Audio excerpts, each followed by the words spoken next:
Good morning to all my friends and family, and welcome to this episode of Jim's 5am Club. Today we're going to go through a book entitled Give the Love That Heals, a guided journal for parents and children by an author named Helen Hunt. And this book was published on the 14th of August 1998. And this book focuses on nurturing emotional connections and healing within families. So let's see what we can learn on this most beautiful Sydney spring morning. And the first point, the first learning that comes from this book is the power, the absolute power from an emotional connection. And the author talks about deep emotional connections between parents and children and how crucial they are for healthy development. Strong bonds between parents and children foster trust, security, emotional well-being, and most importantly of all, certainty. Certainty in a world that is uncertain and chaotic. So children need the love, the trust, the security for their emotional growth and development, especially in this world today where we live in uncertain times, where we're bombarded with negative messages all the time. And you'd think that this is probably the worst possible time to ever have a family and bring up children, when in actual fact nothing much has changed. It's just the proliferation of information via social media has taken it to a point which makes it look and appear ever so real and ever so bad. The author also then goes on to talk about the importance of understanding and expressing emotions. And as parents, grandparents, caregivers, teaching children to understand and express their emotions helps them develop emotional intelligence. And this is really, really important. This practice enables them to navigate their feelings and relationships more effectively. So basically we need to facilitate emotional intelligence and the expression of emotions in children, labeling them and helping them understand that they are not alone and that everybody goes through a similar sort of process where we have ups and downs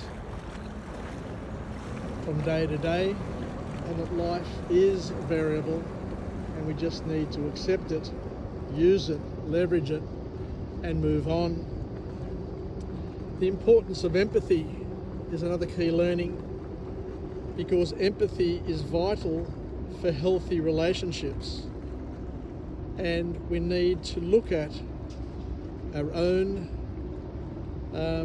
feelings and those of others around us, because whatever we say, think or do not only impacts us, but it also impacts our parents, our brothers, our sisters, our co-workers, our school friends, and everybody who we come into contact with. So by modelling and encouraging empathetic behaviour, parents help their children develop compassion and a deeper understanding of others, because we're not alone. We live in this world with others, which is beautiful and rewarding and not to be forgotten or disrespected or dismissed. And healing comes through communication, through effective communication is what this author talks about. Open, honest, and direct communication.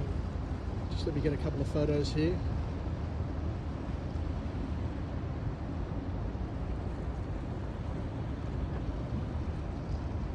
Open, direct and honest communication is essential for resolving conflicts and healing emotional wounds.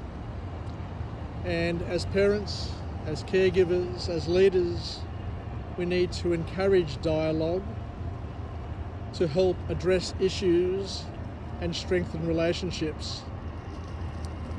And another key point that we need to consider and respectfully consider is that we need to model healthy, good relationships, because at the end of the day we become the average of the half dozen people that we hang out with. And if you're hanging out with people who have unproductive relationships, then guess what? You're going to go down the same path if you're not careful. So we need to model healthy relationships. And parents, older siblings, relatives, serve as role models for their children and peers, because through demonstrating healthy relationship skills such as respect, kindness and effective communication, we set a positive example for children to emulate and follow. The impact of positive reinforcement is key, because positive reinforcement encourages desirable behaviours and strengthens the parent-child relationship. Recognising and celebrating achievements helps build confidence and a sense of accomplishment in children, which is important. Creating a safe emotional environment by providing a safe and supportive environment where children are free to feel valued and understood is also another key point. This environment, this safe and supportive environment, fosters resilience and security. And we need to also at some point directly address and heal past wounds, because identifying and addressing unresolved emotional issues from the past can lead to healing and improved relationships. Parents and children can benefit from working through these issues together as a team. And like most other books that I talk about, forgiveness is important in the process of healing, because forgiveness is a powerful tool for emotional healing. And teaching children to forgive others and themselves, promotes emotional growth and helps repair strained relationships. Because regardless of who you are, you're going to offend somebody else knowingly or unknowingly by what you say, think, do, even your body language. So we need to understand that we need to seek and offer forgiveness to all of those around us on a regular basis. We need to incorporate love into daily interactions is the basic point, through consistently showing love and affection. The word is consistent. You can't do it now and every now and then. You've got to consistently incorporate love, understanding, respect into your daily interactions by consistently showing love and affection in daily interactions. Strengthens emotional bonds and fosters a positive relationship. Small acts of love and kindness have a lasting impact on a child's well-being. You don't need to do big things. Small acts are enough. Give the Love That Heals by the author here emphasises the importance of emotional connection, empathy and positive communication. Take care everybody, make the most of it, and bye for now.